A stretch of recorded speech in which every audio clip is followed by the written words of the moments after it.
It costs that much 'cause it takes me fucking hours. Fucking hours. It costs that much 'cause I don't have superpowers. Superpowers. So you need to pay for my skills 'cause exposure doesn't pay the bills. It costs that much 'cause it takes me fucking hours.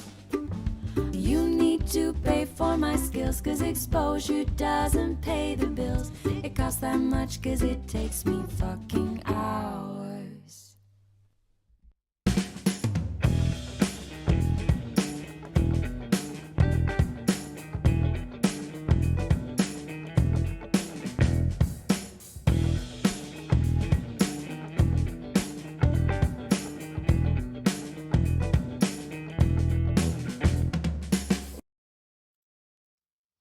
They've turned down the bedspreads, put a mint on the pillow, and fresh flowers on the desk. We're checking in to the Cecil Hotel tonight on Mundus Ultra. Well, if there's a thing.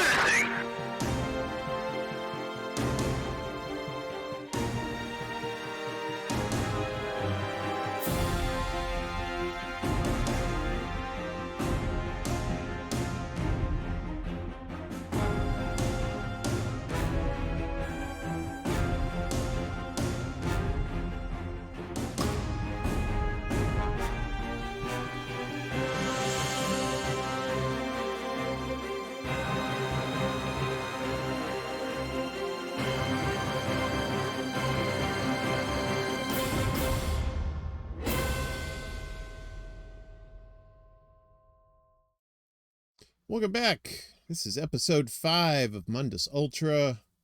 I'm this guy, Uncle Warren, your host, telling you cool stories and tall tales around the campfire. Hopefully you'll enjoy this one tonight. We're at another place. Speaking of place, if you want to look for all the links for donations, platforms, all this stuff, hit me up at Linktree /ExtraBulla. I'm going to shout out the chat, see how everybody's doing here. We got Gamer and Shelly is here. Good to see you. And Velvet Trance. And we had Pacheco Roan is here. Good to see you. And I'm pretty sure some more folks will stumble in as we go. Shelly, you are correct. The hotel in American Horror Story Hotel is a mix between the Cecil and the H.H. Holmes murder castle. We're going to talk about the murder castle at some point in and of itself. That place. H.H. Holmes, Triple H, the original, the OG Triple H, not a good person. One of America's first serial killers, and I don't know. I think he probably would have had a good relationship with the widow Winchester and her house. Although she didn't have murder rooms, she had just crazy stairways that went to nowhere, doors that opened and was just a blank wall, that kind of stuff. So we'll get into that on another time. But tonight we're talking about the Cecil Hotel in downtown Los Angeles, right off Skid Row. So what about this hotel is so fascinating? Well, there's been a lot of deaths at this place, and has even housed a couple of serial killers at points in its history. But speaking of history, let's kind of dive into what we're talking about here. So this is from Insider. So we have the Cecil Hotel. It opened in the mid-1920s, and its intended crowd of traveling middle-class guests drastically changed when the Great Depression hit in 1929. So, hell of a time to be opening a hotel. This is the original rendition of the hotel right here. And a pretty nice, swanky-looking place. You got some retail space downstairs, and I believe it's 14 floors that this building is. Not a lot of, I mean, you know, not a skyscraper by any means, when compared to other downtown buildings in LA. So So this is the proposed design of the Cecil before it was built and opened in the mid-20s. It was designed by Lloyd Lester Smith and built by hotelier William Banks Hanner. That's a hell of a name to be a hotelier and have Banks as your middle name, like in Cash Money. That S should be a dollar sign in his name. It reportedly cost over $1 million to construct then, which would be over $21.2 million today, according to the U.S. Bureau of Labor Statistics. So, just to give you a little background on what this building is about. So, if we can get this over here, thank you.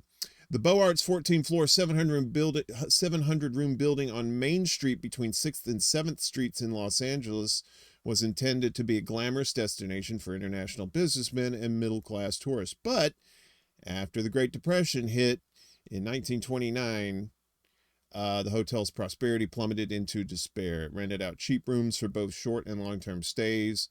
And that's pretty much been what it has been since its inception.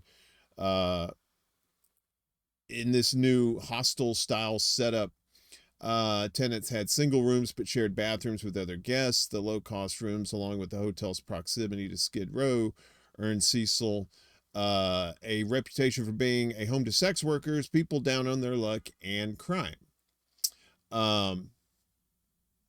So you have this hotel in downtown LA, right? And it started off great, right? This beautiful, shining building, brand spanking new. The guest area, the entrance where you come in was nicely tiled, beautiful architecture in the building.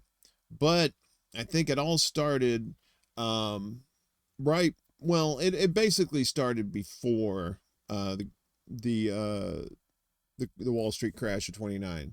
So we're gonna run down some of the other deaths that had happened there.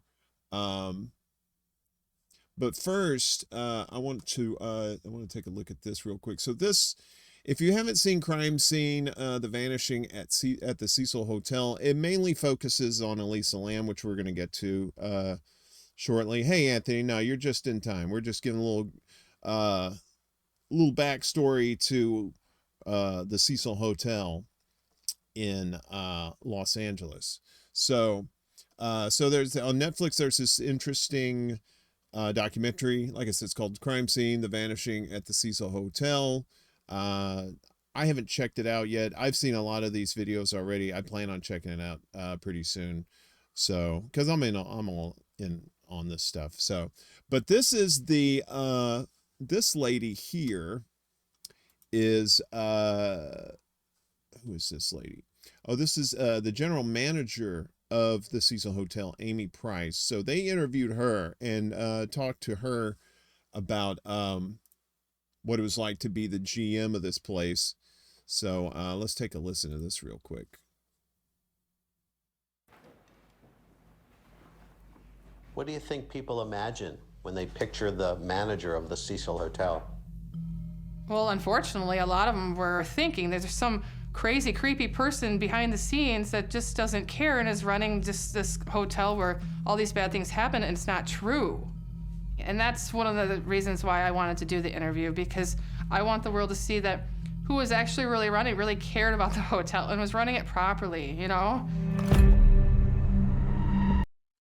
I don't know how you run a haunted hotel properly, but you can kind of tell she's got that deer in the headlights look on her face when she's talking about this stuff.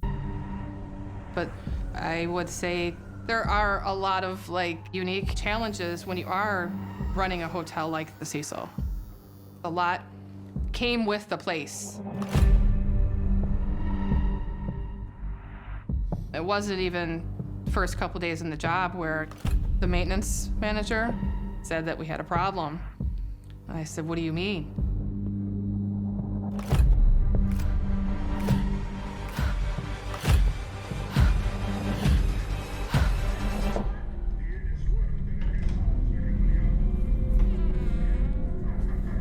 One of the guests died at the hotel.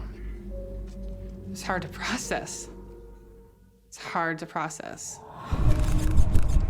Before working at the hotel, I mean, I'd never had any experience with a dead body or a coroner, or even the police.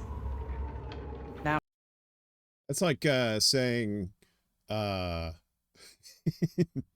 never worked with ice before, and then you get transferred to the North Pole, and because there's nothing but ice there. Sorry. That was like a real eye-opener for me. Come to find out, well, this happens all the time. The maintenance manager, he walked me through the entire hotel. Along the way, he would just point and say, someone died here, someone died there.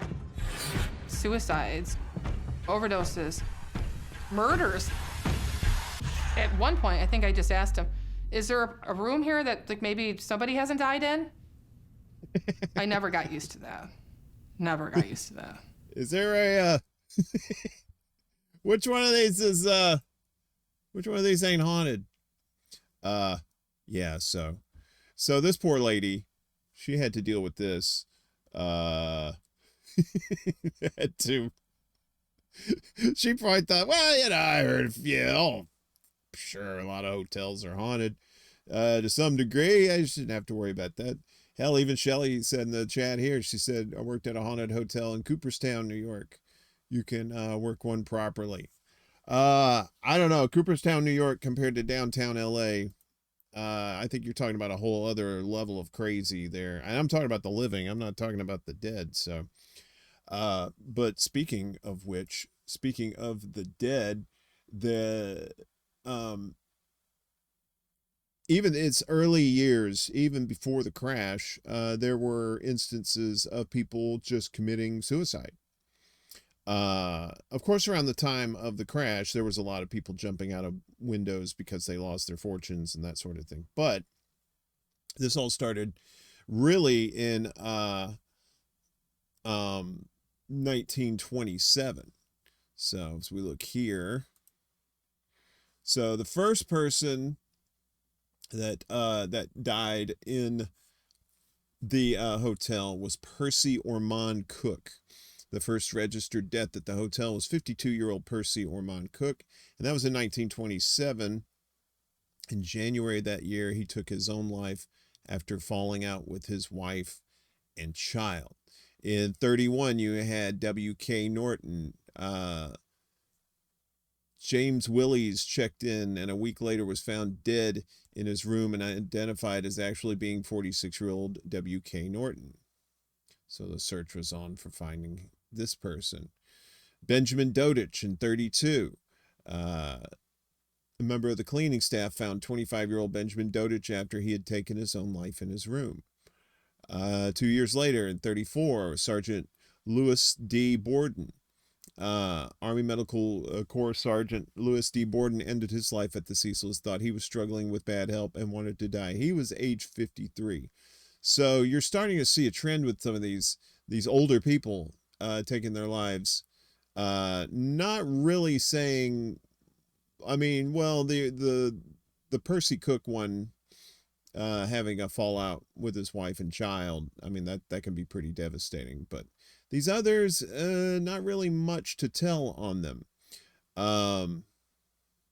In 37, you had Grace Magro, who fell from the hotel's 9th story window. Though she initially survived after her fall was broken by telephone wires, she still died later at the hospital. Roy Thompson, just a year later, had been a Cecil resident for a number of weeks, jumped from the top floor, was found on a neighboring building. In 39, Erwin Neblett, Navy officer, died in his room. And then Dorothy Seeger in 1940, she was a teacher staying at the Cecil when she died in her room. Now, you've heard the horror stories of people dying or getting murdered in their hotels, and then they'll cut open the mattress and put the body in the mattress. so that like a few weeks later, like a few days later or something, the cleaning staff will be in there and be like, what's that smell? What's that smell? And be like, that smells like some dead ass body right there. So, so you had this kind of, you didn't have the hiding of bodies, but you had all this death that surrounded the Cecil Hotel early in its existence. And there were, this is another example too. So in 44, this is pretty tragic.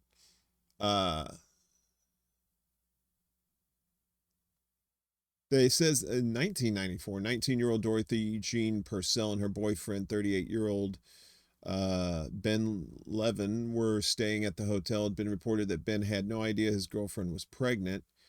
She went into labor and didn't want to wake her boyfriend, who was sleeping. I would have woke him up. So went to the communal bathroom to give birth. She believed the child was stillborn and threw it out the window. It was later determined she was mentally confused, and she was found not guilty of murder by reason of insanity. Hey, screw Google, what's up? Yeah, they're yeah. Motels are notorious for finding dead hookers in mattresses. I mean, a lot of times, when the sex workers are involved, there may be some drug use involved too. And then the sex worker dies of an overdose, and so they'll end up like panicking, the personal panic, and cut a hole in the mattress, not on the top. You gotta do it on the bottom, and you shove them in to where the hole is on the bottom. And people, they have reports of people going to these motels sleeping on dead bodies. Ugh. Yes, it's pretty messed up. Yeah, they're usually under mattresses, but sometimes they're putting the frame under the mattress. Yes, that's what I'm talking about. So technically they're in the bed as the bed frames are enclosed. Right. The box springs a lot of times too. Yeah. Not to say that this happened here, but it does happen. Weird shit happens at hotels and motels. So in 47, you had Robert Smith, not the lead singer of The Cure, someone else. He died after jumping from a 7th floor window. He was 35. Helen Gurney, in 1954, Margaret Brown checked into the hotel. A week later, she died after jumping from the 7th floor. She was later identified as actually being 55-year-old Helen Gurney.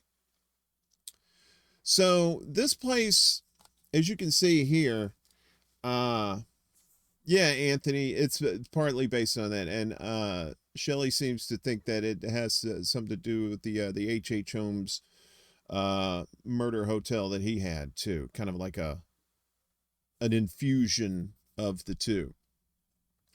So then you had Julia Moore in 62, age 50, jumped from the window of her 8th floor room. Pauline Otten had been fighting with her husband. On the 9th floor, she jumped out of the window to teach the guy a lesson. She landed on a pedestrian, George Giannini, and they were both instantly killed. Yeah, I'm sure, I'm pretty sure he learned a lesson there. Don't marry crazy women that jump out of windows. Who else we got here? Goldie Osgood. This one is a particular one that I was looking at today. So in 64, Goldie Osgood lived in the Cecil. Her nickname was Pigeon Goldie, as she would regularly come out and feed the local pigeons. And she was very well known in the area. And one day someone came into her room and attacked her in broad daylight. She was sexually assaulted and killed. Very tragic tales. Another unidentified woman died at the Cecil, jumped from the 12th floor in 75. Yeah, he learned jumping out of windows is bad for your health. No shit, right? So you have all these deaths. So like this is early on, right? Well, you're talking about maybe the first 40 years of existence. This hotel has seen nothing but death. Very little success as far as like monetary success early on, because that was cut short because of the Great Depression. So from that point on, the Cecil Hotel just kind of became this home for wayward people, transients, sex workers, drug addicts, people on the lam from the law. It was just more like a place like a safe place for people, whatever they were doing at the time. They knew they could go to the Cecil and would be safe there. Great Mundus, look at the time. What's up, Ed? Good to see you. So that's like kind of the backstory to the Cecil, like some of the things that took place there. I'm gonna see if there's anything else in here. I mean, we can. I want you to check out some of these pictures too. I mean, this is a really pretty hotel. Now, I love the lighting schemes there. I like kind of that golden light to it, And this is the famous mural out front, which I believe has been painted over now. I think it's been painted over. So, a lot of people falling out of the building. On purpose or not. Yeah, that's a lot of people to be taking. So what is it about this place? Was it built on like some sort of cemetery or something? There's no information to suggest that this was this hotel was constructed on cursed ground. Yeah, Ed, kind of like the Overlook in that respect. So, I mean, what were some of the other claims to fame of this hotel? Well, one of them, in the 80s, Richard Ramirez, the Night Stalker, the serial killer, stayed at the Cecil. Never took any of his victims to the Cecil. He always treated the Cecil as like, he kept business and home separate. So Cecil was home. That's where he went to clean the blood off, to get rid of the clothes that he had, the bloody clothes from the murders that he had. And he would crash there. He never, he has never said in interviews, or it's never been told that he had actually brought any victims back to the hotel. And I believe he stayed up on I think he stayed on the top floor, I believe. So, so this is an interview several years ago. Well, this was released on YouTube several years ago. This is Richard Ramirez talking with a reporter, and you can kind of get them if you're not quite sure about the mindset of who Richard Ramirez was. Serial killer in the 80s. You can kind of get an idea of what he's about just from this interview. That is all I care to say, really. They are open-minded people. And it was here in a cramped room in a San Francisco jail that I interviewed the man known as the Night Stalker. A memorable face-off with me asking questions and Ramirez, for the most part, reading from a script. Did you kill 13 people? It would be improper for me to comment on my LA convictions and on my pending case here in San Francisco. Why? Because of my appeals. Are you appealing these because you say you're innocent? You didn't kill 13 people? That is correct. You didn't kill 13 people? Again, it would be improper for me to comment in any regard to that question. Hey, Fred, good to see you, buddy. You have now entered a very Fred over rare on the group rock of fin. people in this country. You're in the ranks of Charlie Manson, Ted Bundy. You claim you didn't commit these murders, but you're right in there now as far as everybody else is concerned. Serial killers do on a small scale what governments do on a large one. He ain't wrong there. It was said that he had a very high IQ. And it's probably one of the reasons why it took them so long to finally catch him. But yeah, he is one creepy dude. That's for sure. But what he said, like, serial killers do on a small scale, countries do on a large scale. Broke clock, just saying. They are a product of the times, and these are bloodthirsty times. Even psychopaths have emotions if you dig deep enough. But then again, maybe they don't. Do you have emotions, Richard? No comment. Tell me what kind of emotions you got going through you right now. I'll tell you what, I gave up on love and happiness a long time ago. Why? I don't care to explain that. Somebody- Let the quote stand for itself. People in this day and age are brainwashed and programmed like a computer at being nothing more than puppets. This nation, this country is founded in violence. Violent delights tend to have violent ends. Madness is something rare in individuals, but in groups, people, and ages, it is a rule. Killing is killing, whether done for duty, profit, or fun. Men murdered themselves into this democracy.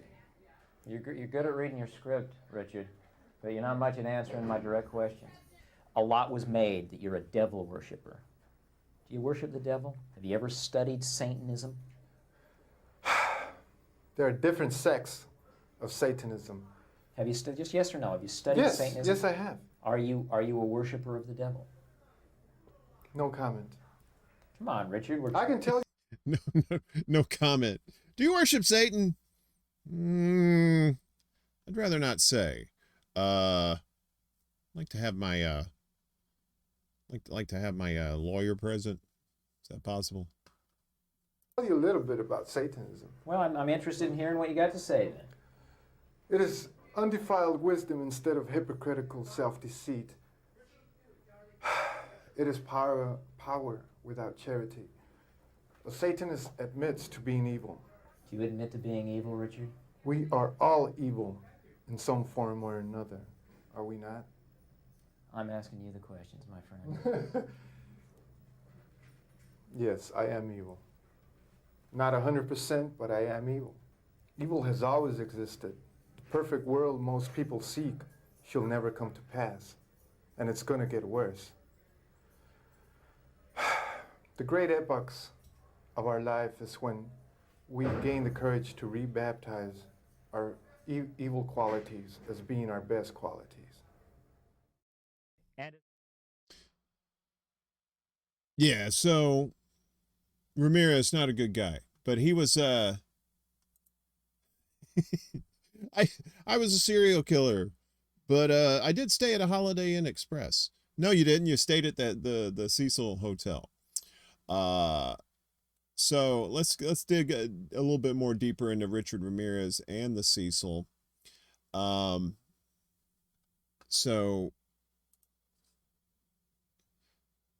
So he had he would break into people's homes in the middle of the night, murdering people, but would stay at the Cecil Hotel while he committed these crimes.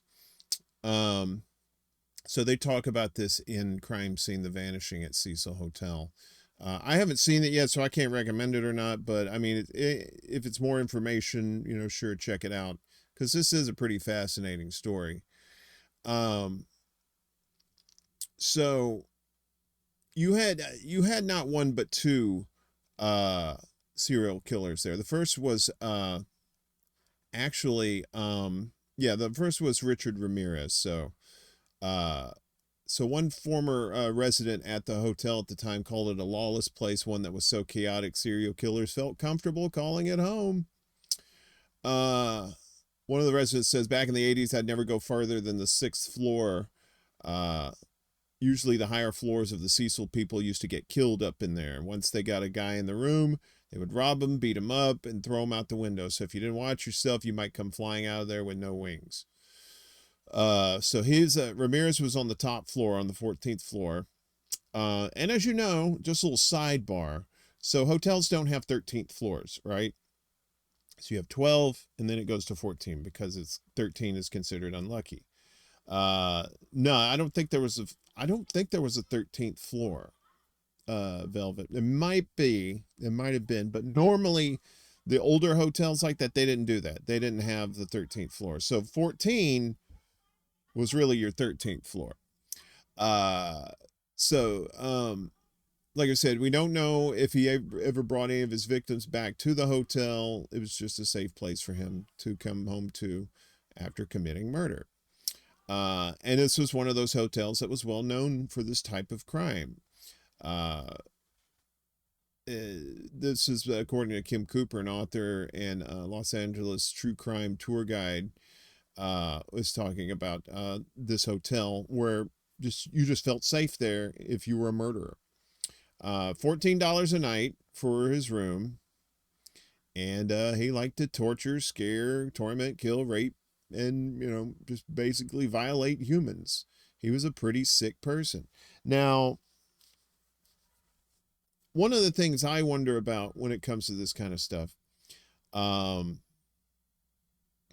it's like, not to make excuses for serial killers or anything. Let's not get that twisted. That's not what I'm saying. But was he already messed up before he started living at the Cecil Hotel, or was it the hotel himself that drove him to madness to make him to commit these heinous crimes?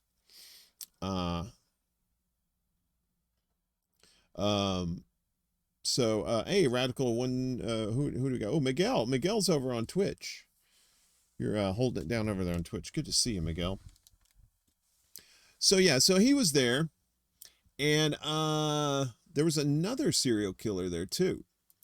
In 91, an Austrian writer checked into the Cecil on assignment to write about the differences between Austrians and Americans in sex work. Jack Unterweger was a convicted murderer who became an acclaimed author behind bars and a celebrated figure after his release from prison. He also, unbeknownst to the public, continued killing, primarily targeting the same sex workers he was ostensibly studying, and by the time of his trip to Los Angeles had ended, 3 more sex workers were dead. So he was born in Austria in 1950. His father was an American GI from whom he was estranged. His father met his mother, Teresa, which he was stationed in Europe. While he was stationed in Europe, she was an Austrian waitress and by some accounts a prostitute. When Unterweger's mother found herself in legal trouble, he moved in with his grandfather, spending much of his childhood in the Alpine countryside in Carinthia, Austria. So this is him right there. And so his trauma stemmed from his mother's arrest. It resulted in a deep-seated hatred for sex workers. His grandfather was also a violent person too, reportedly. By the time he was a teenager, he had an extensive criminal record, including the assault of a sex worker. He was first sent to prison in 1976 for the murder of 18-year-old Margaret Schaefer. Authorities had found her body in the woods, strangled to death with her bra, which had been tied into complex knots. So he stayed there while he was writing a book. Shelley says, I know his dad would tie him up in the cemetery overnight or something like that when he was really little. Yeah. So serial killers tend to come from places of severe darkness, broken families, abuse in the families. A lot of times experts will say that you can tell somebody is going to be a serial killer by the way they treat animals when they're children, how they treat animals, and a lot of times these children will end up torturing animals, killing animals, just doing these inhumane things to these animals, and then later on in life all that psychosis and emotional buildup leads to actually, going pro and taking out humans. Yeah, so a lot of broken people ended up at the Cecil. Like I said, you have like these serial killers, like the Night Stalker, and Unterweger, and because that's kind of LA is kind of a microcosm of that whole getting away from people type situation. Used to, you could before surveillance and the internet and cameras everywhere, you could a lot of times you could flee to the big cities like that and just get lost, and no one would know who you are. You could go by any assumed name. You could be anybody you want. And that's how a lot of people disappeared. In California in particular, Los Angeles and Hollywood specifically. So it was also rumored too that the Black Dahlia had actually had drinks at the Cecil's bar. None of it's confirmed though. It's just rumors. Some say that it was the night of the murder, her murder. If you don't know who the Black Dahlia is, she was an actress named Elizabeth Short. Like I said, she was rumored to have a drink at Cecil's bar, but none of that has been confirmed. And it was one of the most. It's still an unsolved mystery in Hollywood. Why she was murdered. So yeah, Hollywood, you know it. The final story about the Cecil is one that caught my eye a few years ago, and it's one of the more creepy stories about the Cecil Hotel. So a lot of times you'll hear one or the other. George Hodel killed the Black Dahlia. But did they ever say why? Did they ever get motive or anything like that? I never did read into the Black Dahlia murders. I like true crime, but I'm more into this, the creepy ghosty stuff, even more so. But I do like the true crime. So maybe we'll do a spin-off. We'll have a true crime night. Some of the 3 worst true crimes that happened. I don't know. We're working on it in the marketing department to try and make it less wordy. But in 2013, a young college student from Canada, Elisa Lam, was staying in Los Angeles, and she was staying at, guess what? The Cecil Hotel. So we're gonna and that's what that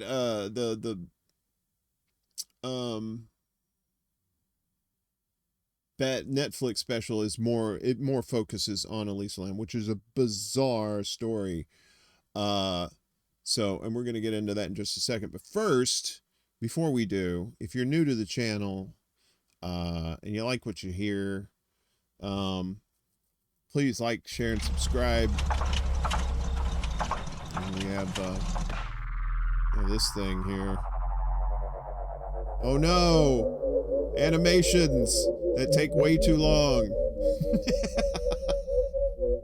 Yeah, so like, share, and subscribe if you don't mind, please. Tell your friends about the show. There are a lot of shows out there like this, but we try to be a little more chat friendly. Take questions from the chat, talk about things you guys are talking about when it comes to these subjects. So appreciate all of you. So Miguel, you had heard about that?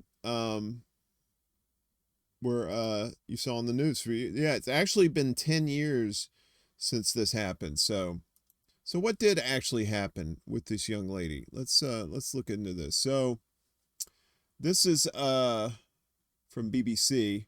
What really happened in the Cecil Hotel regarding Elisa Lam. So,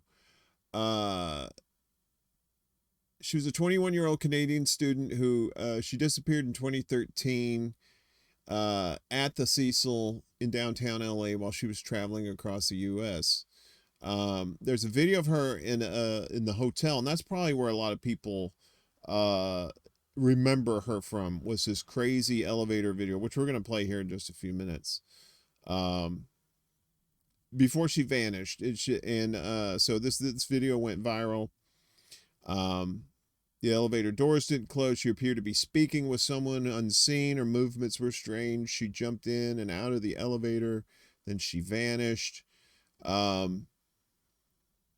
Later, her body was found in a water tank on the hotel's roof 19 days after she was first reported missing. So almost 3 weeks. Yeah, I know, 10 years. Getting close to 10 years this year. So let's break this down, or unpack it, as the kids like to say. So here you have Lisa Lam. She's at this hotel, right? And we're going to get to the elevator stuff in just a second. I want to talk about the water tank real quick. So they have these, they have water tanks on the roofs, right? And I believe it's the freshwater water tanks that they have up there. And supposedly these things are locked. You can't get into them. You can't tamper with them. If you go upstairs, if you go to the roof, there's an alarm on the door that's supposed to go off. If you open the door, it's supposed to be an emergency exit. Yeah, that's what dark water. I don't believe dark water is based on that story, but I think the timing of when it came out is pretty suspicious. So, reports were like during this almost 3-week period, people were complaining about the water tasting funny, having a distinct like color and odor to it. So they don't know what happened to her until they found the body, right? So there was reports that she was there with a couple of friends who moved on later, said that she was acting erratic the whole time. And let's watch, we'll come back to this information in a second, but I just want you to see, if you haven't seen this, if you have seen this, kudos, you're going to see it again. But she's in the elevator at the hotel, right? So let me pull this up. We'll get this started. There's no real audio to this. And for some reason, there's like a minute missing from the video too. So she's on here. She's pressing like 1, 2, 3, 4, 5, 6 buttons, right? The door stays open and she's just chilling there. She doesn't know why the door's not closing. She looks out. She doesn't see anybody in the hallway. Now, her pushing all those buttons may have just kind of gave the elevator a brain fart, and that's why the door didn't shut. But it looks like she's actually seeing somebody out in the hall, right? She's observing something that's going on in the hallway outside. Yeah, she does. She acts like someone is following her. Right? So she takes a look out and just look at the way she's moving. Just like, you know, I mean, there's nothing criminal about that. It's just so weird that, you know, she's doing all this stuff, right? So she gets off the elevator. The door still hasn't closed yet.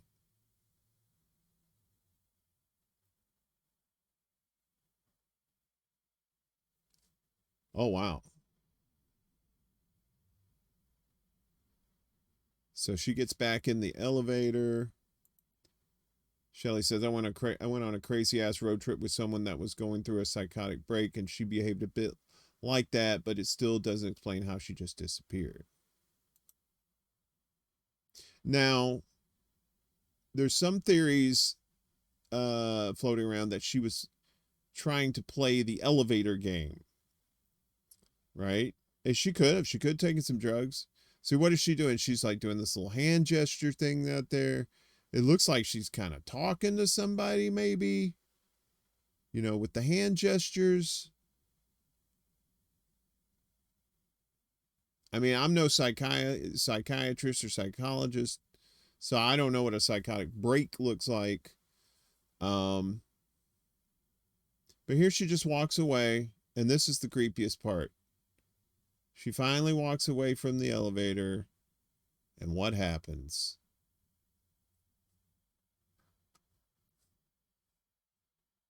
I don't know. I guess it doesn't happen yet. All that dramatic build-up for nothing. So she could have taken some crazy drugs, but they did, now here, the creepy closing elevator door. So, oh, wait. So then it opens back up again. Same floor. Door closes again.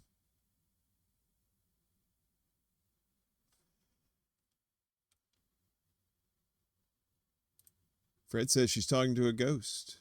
It could be. I mean, so many people have died in that hotel. Who knows? That place is probably haunted. Door opens again. Is it the same floor? I don't know if that's the same floor or not. Let me see.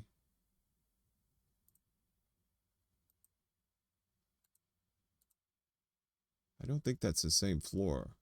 Because see, there's like a purple wall back there. So then the thing closes and then it goes down.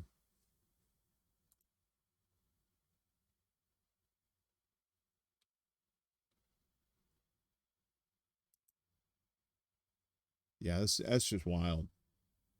So yeah, and you could tell there's a red wall in the back, so that's a different floor. Okay. So let me look at the chat here. Maybe she took some crazy drugs. They did a tox report and there was nothing besides traces of her psych meds in her system. Could she have killed herself, drowned herself in the water tank? Maybe, but the door alarm upstairs didn't work. Could have malfunctioned. And the water tanks have like a really heavy lid on there.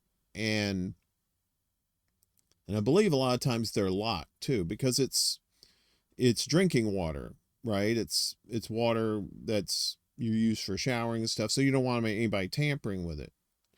But somehow this small little person managed to lift this giant thing, unlock it, get up on the roof somehow without alerting anybody, and getting in this water tank. And that's where they found her. And like Shelley said, there was no, like, you know, hard drugs in her system, just the medication that she was taking. It's quite possible that she could have had like some sort of break, and maybe during that break she was capable of, you know, superhuman strength or something to lift the lid to get in there. It's yeah, they found the hotel guests noticed the foul taste in the water. And it's just wild that that they came to that conclusion, that that she did that. You know, and now the hotel is called they rebranded it. They call it Stay on Main because it's on Main Street.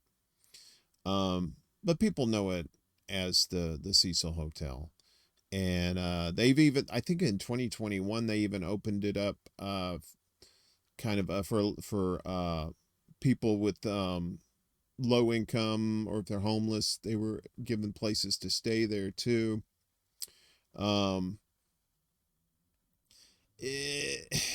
It's a very tragic tale.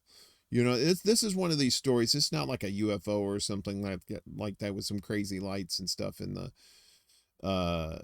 in the system. No, they don't use it. They don't use it as a hotel per se anymore. I think they use it. You can do like short-term, long-term stays there, like you had been doing before. But now they cater more towards lower income, homeless people as well. So there's people still live there. It was closed. I think it was closed for a little bit back in 2020. And then they reopened it to, I guess during the pandemic so that they could get homeless people off the streets. Possible she was on LSD or some other psychedelic that would be virtually undetectable. It's 2013, so, it's, you had some pretty modern tests. I don't know if you can detect LSD in your system or not. Maybe, sure. There had to be, but the autopsy showed that there was no trace of anything besides what they found, like her medication. And it's just so, like I said, it's just a tragic tale, right? And especially when you fast forward to today, it's 2023, and the homeless situation that's going on now in downtown LA on Skid Row, where the population there has pretty much exploded. And you have this hotel that's kind of the center of everything. This hotel with this history of death, of murders, of crazy, there've been reports by staff of ghosts. They'd see ghosts in the building. But you get that a lot in a lot of older hotels and stuff. They'll have staff that's been there forever. They'll tell you, oh yeah, there's a ghost up on the 5th floor that likes to eat peanuts or some bullshit. You said you believe she stopped taking her psych meds on some leg of the trip. It could be she ran out of medicine. But why didn't she just go get more? Did she have an episode that correlated with her running out of her medication to where she wasn't in her right mind to go get any? Hence the weird dancing on the elevators there and the motioning to people that aren't there, that sort of thing. I mentioned before the elevator game. She pressed like 4 or 5 buttons. The elevator game is kind of like a Ouija board, only you use an elevator. I think you do it with one person. So I found this on scarymommy.com because, daddy likes the scary mommies. I don't know what that means, but, so it's kind of the rules for the elevator game. So we could go over this real quick. So needed to play, one player. There are conflicting reports on if this can be played with others. One set of instructions we found says that you can, but to keep in mind that if anyone quits mid-ride, you have to start from the beginning. So basically, this is a one-person thing. She was by herself. A 10-story building with at least one elevator. Check. That checks the box. And basically, you press these buttons in a certain order, and then some lady comes on the elevator who tries to take your soul, and then you, by the end of the ride, you're supposed to be in another dimension or something. So it's wild shit. So you enter the elevator alone, or with your friends, but no one else. Do not get out on any of the floors. If any outsiders get on the elevator, you need to start over. Proceed to the 4th floor. Now, when she was hitting, she was going straight down. It didn't look like she was, going in some sort of pattern to where like it'd be 1, 2, 3, 4, 5, 6, 7, 8, 9. So I don't know if she was doing that or not. But this is information you need to know just in case you want to, do something crazy and ruin your life. So you go to the 4th floor, descend to the 2nd floor. Then you proceed to the 6th floor. Return to the 2nd floor. Ascend to the 10th floor. Return to the 5th floor. When you reach the 5th floor, it's then that people report encountering a young woman. You're instructed not to look at or interact with her. She may or may not try talking to you, asking for help, or antagonizing you. Press the button for the 1st floor. 2 things might happen. If the elevator descends to the 1st floor, exit immediately and do not look back or speak. If the elevator starts to go up, you've been allowed into the other world. When you reach the 10th floor, things might look slightly different. No one else will be there. The power might be out. Some players claim to look out windows and see only a red cross in the distance. Yikes. If you choose to exit the elevator, you should ignore the woman's attempts to question or stop you. Jump to the left. Another step to the right. Put your hands on your hips. Do. I know your game, Shelley. So what happens if you talk to the woman in the elevator game? If you've heard one thing about the elevator game from friends or well-meaning strangers on the internet, it's probably not to acknowledge the woman in the elevator under any circumstances. There's a lot of lore surrounding this part of the game. Some say the woman appears to them as someone they know. Some people swear that even just looking at this woman led to damning consequences. The writer of the article says that the woman followed her home. Or the woman followed the writer home. Any of this true, you could test the theory to find out, but we don't recommend it. Returning from the other worlds. If you choose to stay in the elevator and not explore, just press the button for the 1st floor and return home. You might have to keep pressing the button to get it to work. If you choose to get off the elevator and explore, there are a few rules to follow in order to properly return to your home world. You must use the same elevator that you used to arrive. Follow steps 2 through 7, finishing on the 5th floor. So you go 4, 2, 6, 2, 10, 5. When you reach 5th floor, press the button to return to the 1st floor. The elevator will attempt to return to the 10th floor instead. Begin pressing other floor numbers to stop the elevator before you reach the 10th floor. Proceed to the 1st floor again. Upon reaching the 1st floor, check your surroundings. If anything seems off, even the smallest detail, do not get off the elevator. Repeat steps 2 until things look normal. Once you're confident you've returned to the real world, exit the elevator. All right. So I brought all that up because, I don't know, that was one of my theories, is that, and it wasn't just my theory, obviously. There was a lot of other people who thought that maybe she was playing the elevator game, and she did disappear. But her body being found in the water tank says otherwise. There are plenty of videos on YouTube talking about the Cecil in particular, the Elisa Lam death. They said in the autopsy, no foul play had taken place. So it seems that somehow she had managed to, against all odds, get up on the roof undetected and get into the water tank and drown herself. Whether that could have been a result of no meds, it's hard to tell. So, but the hotel is still there. It's still creepy. And if you live in LA, just go by, well, I don't know about going by and checking it out. It might be a little bit too scary for other reasons. But you know, it's kind of a dangerous area too.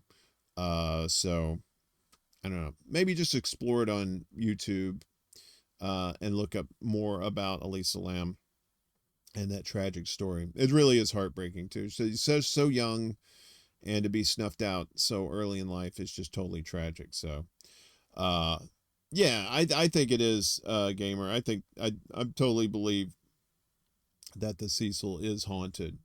I think anytime somebody dies in a hotel, that hotel's got to be haunted to some certain extent. You know, but in this case, there's been a lot of death there, a lot of suicides, a lot of sadness, a lot of just hate and anger. And it's just a terrible story, but it's a fascinating one at the same time to realize that these places like that exist in the world. So, Yeah, so I think that is going to do it for me tonight, and I hope you enjoyed this tale. We can revisit this at another time, maybe talk a little, maybe just focus more on the Lisa Lam story itself. Yeah, we're open like that. We can do things that you know, whatever piques your interest. And if you have a story or particular some sort of creature or some sort of story that you heard about and you wanted to explore more, you can email me at Mundus, MUNDUS, ultra, ULTRA, at gmail.com, or if we're pals on Twitter, you can DM it to me, and I'll take a look into it and see what kind of show we can put out. So I want to thank everybody that showed up tonight. Miguel and Shelly and Velvet and Screw Google and Gamer and Anthony, Velvet and Ed, and Pacheco and everybody else that showed up tonight. I appreciate you. You know, the show is growing a little bit, and you know, I'll get better at this. I'm just so fascinated by these stories. Sometimes I get caught up in them, and I feel like one of those little kids that's trying to tell an adult a story. And they go, "Oh, and there was this one time there was this ghost, and this ghost was really scary, and this goes woo." And you know, I'm kind of like one of those people, so I have to work on my delivery when it comes to presenting this information. So, anyway, thanks for hanging out tonight. I believe Due Dissonance is on right now on the YouTube, so be sure to check out my buddies Keaton and Russell over there. And tomorrow night at 8 p.m., one of their contributors, Tusker, young lady that helped co-host with Keaton while Russell was in India. I believe he's going to be back sometime this week. She's going to be on the show. We're going to talk about, you know, the futility of electoral politics and just some odds and ends, some news stories that's happening, get her take on things. And she's a very bright young lady. Can't wait to talk to her. That's going to be 8 p.m. tomorrow Eastern on the ExtraBulla channel. So thanks, everybody, for coming out tonight. I appreciate all of you. Be thinking about stories like these. Be thinking about the world beyond. It's a crazy place out there, but some interesting stories for sure. We'll see you next week. I'll be back Saturday night as well with Miss Jimmy for the secret show too. So on ExtraBulla, be sure to check that out if you haven't done so already. We had a pretty good crowd last night, and I was telling the kids, didn't get much sleep. I went to bed about 4 a.m., woke up at 8.